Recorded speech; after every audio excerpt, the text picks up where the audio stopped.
Hi, I'm Armando and I'm 10 years old and live in New York City. Are you the head of the arms?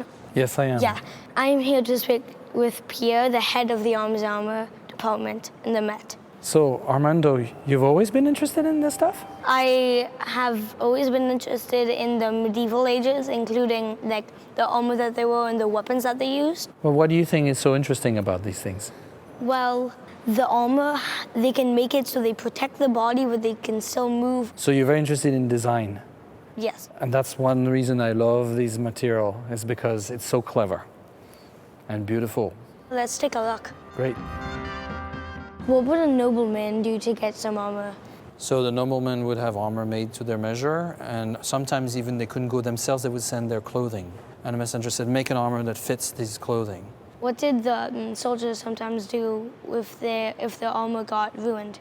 They would have it replaced. They would have it replaced, or they would be reimbursed, especially the noblemen. If their horse got killed in combat or if their armor was damaged, they would sometimes ask the more powerful noblemen that were serving, please reimburse me for my losses at war in your service.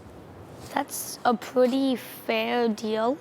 So can you tell me something about this specific piece of armor? Sure. This is an armor that was made in the late 16th century, around 1600. It doesn't have protection for the elbows. It doesn't have protection for the legs. It's complete. It's just to allow the arms and the legs to move freely.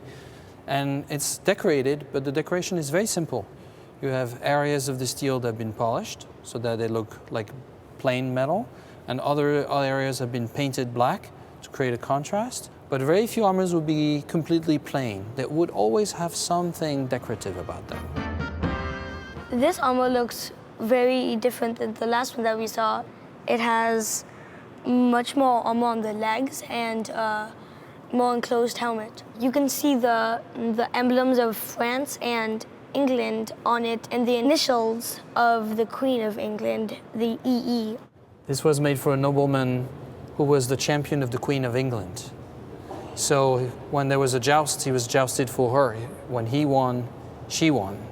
And this is not an armor you could buy in a shop, because the armorers who made this were working for the King and Queen of England, and they would only make armors that they authorized. So they're among the most beautifully made armors that exist from Renaissance Europe. Well, thank you for showing me about all this armor. It was a pleasure to meet you. Thank you, Armando. The pleasure was all mine. I can tell you've already been reading and learning a lot about this, but we're all students at heart. It never ends, so it's a long journey. Please come back.